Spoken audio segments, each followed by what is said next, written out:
कुछ family member से मुझे पता चला था कि हम दोनों का तलाक होने वाला है। उस समय भगवान ने मुझे नहीं बचाया होता तो आज मैं यहाँ पे नहीं होती, ना ही आपका प्यारा सा क्यूट सा डुग्गू होता। हेलो दोस्तों, कैसे हैं आप सब? आई होप आप सब अच्छे होंगे। तो दोस्तों अभी शाम के बज रहे हैं 5 और आप सभी को गुड इवनिंग। तो दोस्तों जैसे कि इस दुनिया में औरत को सबसे बड़ा दर्जा दिया जाता है, जैसे मैंने अपनी स्टोरी आपके साथ जब शेयर की थी पार्ट 1 में, तो मैंने आपको अपनी शादी से रिलेटेड कुछ ऐसी बातें कही थी जिससे आप सबने मुझे प्यार भी दिया और कहीं कुछ लोगों ने मेरे ऊपर सवाल भी खड़े किए थे। मुझे सेकेंड पार्ट बिल्कुल बनाने का मन नहीं कर रहा था। मुझे लगा कि जब एक हमारी फैमिली हमारा साथ नहीं देगी तो हम क्या करेंगे आगे की स्टोरी शेयर करके। लेकिन कुछ लोगों ने मुझे कहा दी जब तक आप अपनी नेक्स्ट स्टोरी शेयर नहीं करोगे हमें पता कैसे चलेगा। तो दोस्तों हमारी ज़िंदगी में सबसे बड़ी खुशियाँ क्या होती है? शादी होने के बाद अपनी शादी को एंजॉय करना और साथ में पूरी फैमिली को साथ में लेकर चलना। लेकिन जैसा कि मैंने आपसे कहा था कि हम 3 महीने में ही अलग हो गए थे और ये इतनी बड़ी ऐसी नौबत आ चुकी थी हमारे बीच कि तलाक नाम वर्ड सुनते ही हर स्त्री के मन में रूह सी कांप जाती हैं। तो चलिए मैं आपको बैठकर अपनी सारी स्टोरी शेयर करती हूँ। तो दोस्तों कहीं न कहीं मुझे काफ़ी ज़्यादा डर भी लग रहा है कि यदि मैं आपके साथ नेक्स्ट पास स्टोरी शेयर करूँगी तो न जाने आप लोग क्या क्या क्वेश्चंस करेंगे। लेकिन कहीं न कहीं मुझे ये चीज़ आपसे कहना था क्योंकि आप मेरी फैमिली हो और फैमिली से मुझे कुछ भी छुपाने का मन नहीं करता, जैसे कि मैंने आपसे हमेशा कहा है। और एक कहते हैं ना कि यदि लोगों का मन यदि ऐसा भारी भारी लगता है तो मुझे लगता है ना कि आप मेरी फैमिली हो और मैं आपके साथ शेयर करूँगी तो मुझे अच्छा भी लगेगा। मैंने ऐसा नहीं सोचा था कि आप सबको हर्ट भी होगा और ये बस सिर्फ मेरे साथ ही नहीं होता है बल्कि ऐसी कई महिलाएं के साथ हमसे भी बुरा व्यवहार होता है। लेकिन जो हमारे साथ बीती है और मैंने कुछ पॉइंट आपके साथ शेयर भी किया था जिसमें आप लोगों ने बहुत सारे कमेंट किए थे। कहीं न कहीं आप मेरे ऊपर भी बोले थे कि इसमें कहीं आपकी गलती रही होगी, तो ऐसा बिल्कुल नहीं है। ये वक्त और समय की चाल है दोस्तों, और इसमें जो बाजी पड़ जाता है ना बहुत भयानक होता है। तो चलिए मैं बात को आगे नहीं खींचूंगी और मैंने आपसे अपनी स्टोरी जो शेयर की थी, जब मैंने आपसे कहा था कि मैं अपने घर चली गई थी और उस टाइम तक हमारे दोनों बीचों में बस मात्र 1 दिन या 2 दिन लगभग हमारी बात हुई थी। फिर मैंने उनसे बात की तो हमारी फैमिली वालों ने कहा कि वो लोग का ऐसा व्यवहार है तो हम वहाँ पे अपनी बिटिया को घर वापस नहीं भेजेंगे, उस घर में नहीं भेजेंगे। इतनी बड़ी बात हमारे बीच हो गई थी। लेकिन जब मुझे यह बात पता चला तो हम दोनों बात किए और बोले कि ऐसा क्यों हो रहा है, कुछ समझ भी नहीं आ रहा है। तो ये भी अपनी फैमिली के दबाव में रहकर ये मुझसे बातें नहीं करते थे और मेरे घर वाले भी मुझे इनसे बात नहीं करने देते थे। और ऐसा हुआ कि अचानक से मुझे पता चला, कुछ फैमिली मेम्बर से मुझे पता चला था कि हम दोनों का तलाक होने वाला है। और ये वर्ड सुनते ही मेरे आंखों में बहुत, या मैं जब वर्ड सुनी थी ना, तो दोस्तों हमारे कुछ फैमिली मेम्बर थे, उनसे जब यह बात पता चला कि हम दोनों के बीच तलाक की बात भी आ चुकी है तो मैं बहुत परेशान हो गई थी। और मैंने अपनी फैमिली से बात करने की कोशिश भी की, लेकिन वो लोग ये बोले कि हमें उनसे बिल्कुल बात नहीं करने देना है। न जाने हमारे बीच ऐसा क्या हो गया था। और ये चीज़ मान कर ना मुझे बहुत डर भी लग रहा था कि पता नहीं यह फैमिली वाले इतने मुश्किल से रिश्ते बनाते हैं और कैसे तोड़ने के कागार पे हो गए थे। मेरी फैमिली बहुत गुस्से में हो गई थी और इनकी फैमिली भी गुस्से में हो गई थी। फिर हम बहुत मुश्किल से हमने किसी प्रकार से बात की, कोशिश की बात करने की, लेकिन फिर भी वो लोग हमसे बात नहीं करते थे।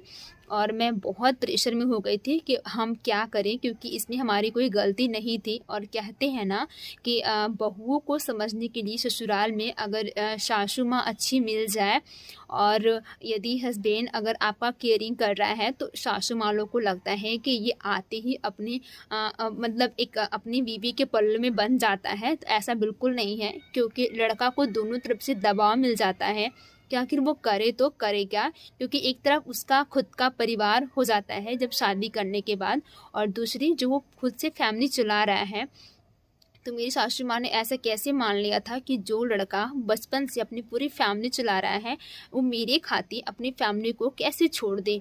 दोनों के बीच में काफ़ी ज़्यादा दूरियां बढ़नी शुरू हो गई थी और इसमें हम दोनों पिसते चले जा रहे थे। हमें कुछ समझ में नहीं आ रहा था कि हम क्या करें।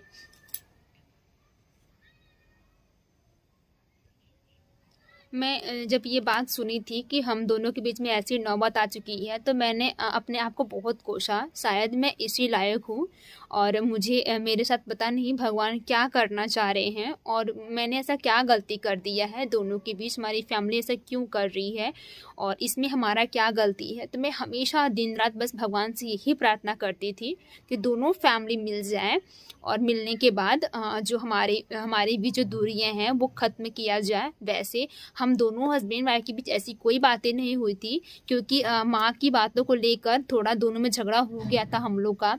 क्योंकि कहते हैं ना कि जब एक फैमिली में न्यू लड़की का आगमन होता है तो वो सोचती है कि फैमिली अच्छे से चले, अच्छे से रहे और कहीं ना कहीं थोड़ा सा बातों के लिए दुख भी होता है। फिर मैं वो भी कंप्रोमाइज़ करने की कोशिश कर रही थी, लेकिन बातें इतनी ज़्यादा बढ़ गई थी, मुझे ये बात पता नहीं था क्योंकि कभी कभी लड़कों वालों की जो फैमिली होती है उन्हें लगता है कि हम लड़के हैं तो क्या हुआ, हम बहुत बड़े हैं और वो लड़की वाले हैं तो उनको झुकना पड़ेगा चाहे कुछ भी हो जाए।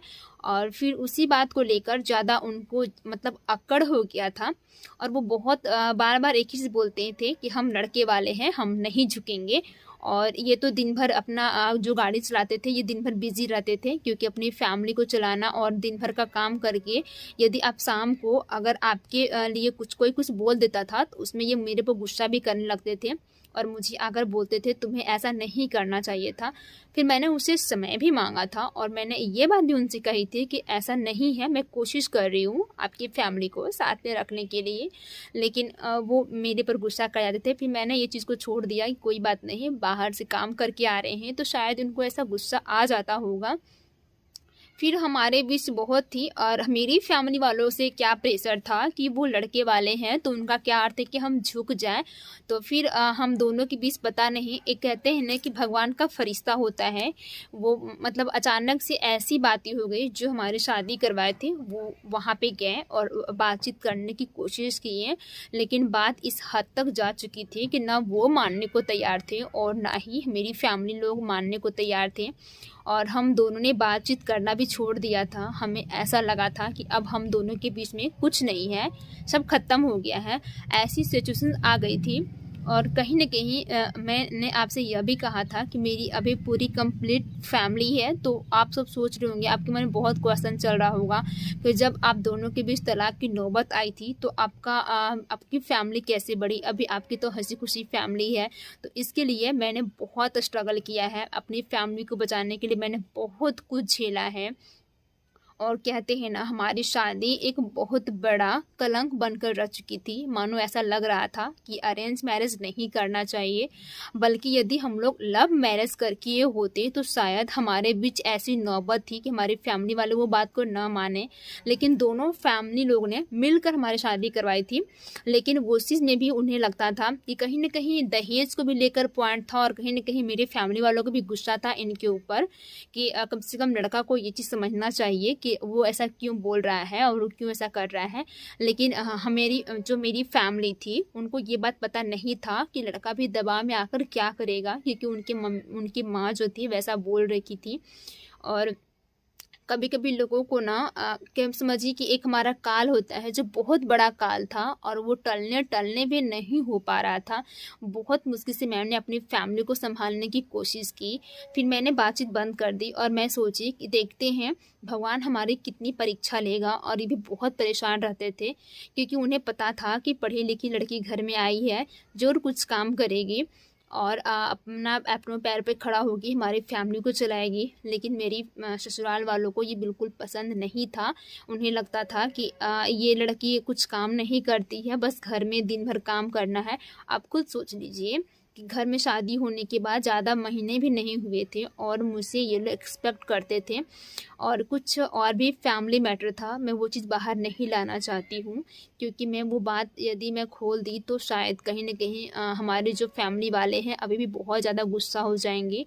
और जब मैंने आपसे ये बात कहा था कि मेरी फैमिली जो थी बहुत मुश्किल से मिलने की कोशिश की, और कहीं न कहीं हम दोनों मिलने की कोशिश भी किए कि शायद हमारी फैमिली ये चीज़ को लेकर मान जाए, लेकिन ऐसा बिल्कुल नहीं हो पाया, बहुत मुश्किल हो गया था। फिर अंततः भगवान ने मेरी सुन ली और फाइनली वो लोग सोचने लगे कि हमें एक बार कोशिश करनी चाहिए। फिर हमारी फैमिली वाले ने बोला कि ठीक है, आपको यदि बात नहीं करना है तो कम से कम 6-6 महीने के लिए आप लोग एक दूसरे से बात मत करो, फिर देखते हैं कि आपकी फैमिली वाले कैसे मान जाते हैं। फिर हमने बहुत कोशिश की अपनी फैमिली को मनाने के लिए, और ख़ास करके मेरी सासू माँ को बस एक ही चीज़ का उनको गुरूर था कि हम बेटे वाले हैं, हम नहीं झुकेंगे और हम हमेशा आगे रहेंगे, बड़े लोगों का औंधा आगे ही होता है। लेकिन सासू माँ ने ये नहीं सोचा कि उनके घर में भी 2 बेटियां हैं, यदि उनकी फैमिली में अगर ऐसा होगा तो क्या वो कभी बात नहीं करेंगे? क्या उनको भी अकड़ रहेगा कि मैंने किसी को बेटी दिया है? यदि उनकी भी दामाद अगर कह दे कि मैं नहीं झुकूंगा तो वो क्या करेंगे? लेकिन लोगों के मन में ना ये बिल्कुल नहीं जचता है, बस सामने वाले हो, बस उसको इंसाफ दे दो, कुछ भी कर दो। फिर मेरी सासू माँ ने यहाँ तक कह दिया था कि मैं अपने बेटे की दूसरी शादी करवाऊंगी, वो भी तुमसे अच्छी लड़की से करवाऊंगी, तुम देखना, क्योंकि तुम अच्छी नहीं हो, तुम घर का काम नहीं कर पाती हो। लेकिन हाँ, जितना मुझसे बन पाता था मैं कोशिश करती थी वो काम को करने के लिए। लेकिन जब ये मुझे कुछ लोगों से पता चला कि मेरी सासू माँ इनकी दूसरी शादी कराने की कोशिश कर रही हैं, और वो भी यहीं की लोकल कोई लड़की के साथ, मैं बहुत डर गई थी। और मुझे यह बात यह नहीं पता था कि इनको पता चल गया था कि वो लड़की से मुझे शादी कराने वाले हैं, लेकिन ये चीज़ वो बिल्कुल नहीं जानते थे, क्योंकि ये दिन भर काम में चले जाते थे। और जो औरतें होती हैं ना, आपस में बात करते करते ये बात को निकाल लिया था। तो सोचिए हमारी कहानी कितने बीच से आकर कितना बड़ा पड़ाव पे रुक गई थी, और भगवान हमारी प्रार्थना बस सुने जा रहे थे, सोच रहे थे क्या करें क्या नहीं करें। तो कहीं न कहीं दोस्तों, आप सबका प्यार ही था, समझिए। तो मैं ये बात अपनी स्टोरी शेयर नहीं करना चाहती थी, लेकिन मुझे लगा कि मुझे स्टोरी शेयर करनी चाहिए।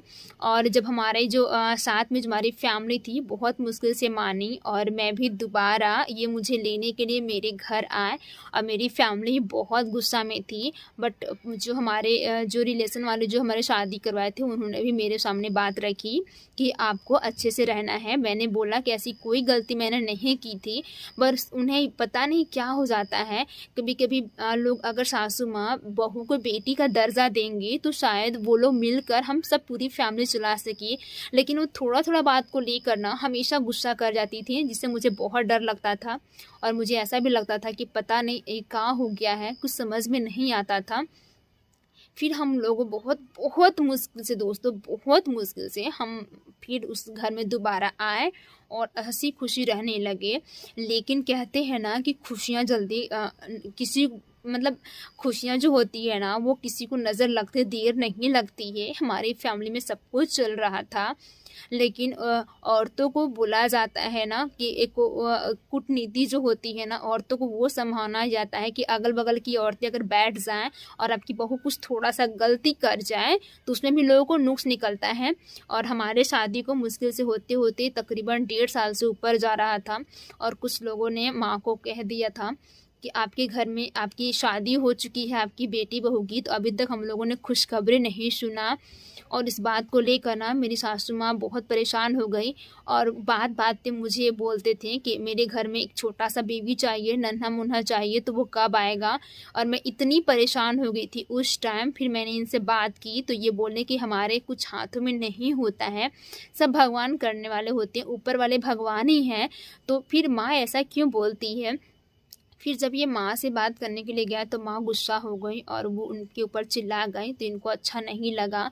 तकरीबन ये 2 दिन तक खाना घर पे नहीं खाए थे, ये बाहर में ही खाना खाकर, गाड़ी चलाकर खाना खाकर घर में आते थे। और इस बात को लेकर मैं बहुत बहुत परेशान हो गई थी। मैं दिन रात बस रोती रहती थी कि पता नहीं लोग क्या सोच रहे होंगे हमारे बारे में। हमारी शादी को 1.5 साल से ऊपर हो रहा है और इस घर में लोगों को बस चाहिए बेबी, ये क्यों नहीं सोचते हैं कि सब भगवान देने वाले हैं, करने वाले वही हैं। लेकिन हमारे बीच फिर से दूरियां धीरे धीरे बढ़नी शुरू हो गई थी और न जाने आगे क्या होने वाला था। तो दोस्तों, यदि मैं एक और कहानी इसमें शेयर करूंगी तो वीडियो काफ़ी ज़्यादा लंबा हो जाएगा और आप सबने ही कहा था वीडियो बहुत लंबा था, तो इसीलिए आप सोच सकते हैं। तो दोस्तों, इसकी जो कहानी है नेक्स्ट पार्ट में मैं आपको बताऊंगी कि हमारा बेबी कैसे हुआ और उस टाइम हमारे सासू माँ किस हद तक हमसे इतना बुरा व्यवहार करती थी और कहीं न कहीं मेरी ननद की बातों को भी लेकर उन्हें बहुत बुरा लगता था और वो हमेशा मेरे ऊपर चिल्लाने लगती थी। बहुत मुश्किल से मैंने उस घर में वो दिन वो रात काटे हैं, मैंने वो दिन देखे हैं और अभी जब मैं वहाँ पे जाती हूँ, वो दिन मुझे याद आने लगते हैं कि कैसे मेरे साथ उस घर में हुआ था जब डुग्गू था मेरे पेट में। तो बहुत प्रॉब्लम, मैं बहुत ऐसी स्थिति से गुजर चुकी थी और उस टाइम बहुत ही कड़ा लॉकडाउन था। वो कहानी तो और भी ज़्यादा दर्दनाक है, मैं आपको नेक्स्ट पार्ट में बताऊंगी। तो दोस्तों, आपके जितने जो कमेंट थे, क्वेश्चन थे, आई होप ख़त्म हो गए होंगे, क्योंकि आप सबने कहा था कि आपकी गलती है। तो ऐसा नहीं है, कभी कभी कुछ लोगों की गलती की वजह से हमेशा बहुओं को ही गलत माना जाता है, ये मुझे पता है, लेकिन ऐसा बिल्कुल नहीं है। कभी कभी दोनों तरफ से समझिए कि वो हमारे लिए एक बहुत बड़ा ज़िंदगी का काल था, मतलब पुराने जन्म का कोई हमारा पाप ही था जो इतनी बड़ी गलती हमसे हो रही थी और हमारी पूरी फैमिली इस चीज़ को लेकर नहीं संभल रही थी। तो कहीं न कहीं हमारी जो फैमिली थी वो अब एक पॉइंट पे सब सही थी, हमारे ससुराल वाले भी एक तरफ से सही थे, हमारे मायके वाले भी एक तरफ से सही थे। लेकिन कहते हैं ना कि ये नौबत जब टली, जब हम दोनों साथ में रहे, तो फिर छोटा सा घर में नन्हा मेहमान आने की बात होने लगी। इसमें कुछ लोगों ने माँ को इतना भड़का दिया था कि सासू माँ भी मेरे ऊपर बहुत गुस्सा करती थी। और कभी कभी तो जब मैंने ये बात को बोला, जब हमारे साथ जब बेबी रहा था मेरे पेट में, तो उसके बाद भी लोगों ने बहुत क्वेश्चन उठाए, बहुत सवाल किए और ऐसे सवाल किए थे कि उस टाइम मुझे बिल्कुल जीने का मन नहीं था। तो दोस्तों, माफ़ी चाहेंगे। नेक्स्ट पार्ट में मैं आपको बताऊंगी कि जब डुग्गू मेरे पेट में थे तो कितना बड़ा हादसा हुआ था मेरे साथ। अगर उस समय भगवान ने मुझे नहीं बचाया होता तो आज मैं यहाँ पे नहीं होती, ना ही आपका प्यारा सा क्यूट सा डुग्गू होता। तो आई होप दोस्तों आज के ब्लॉग से आपको क्वेश्चन कम हो गए होंगे प्लीज़। और यदि मुझे क्या नेक्स्ट पार्ट शेयर करनी चाहिए आपसे, ये मुझे ज़रूर बताइएगा। तो दोस्तों, फिर मिलते हैं एक न्यू ब्लॉग में, तब तक के लिए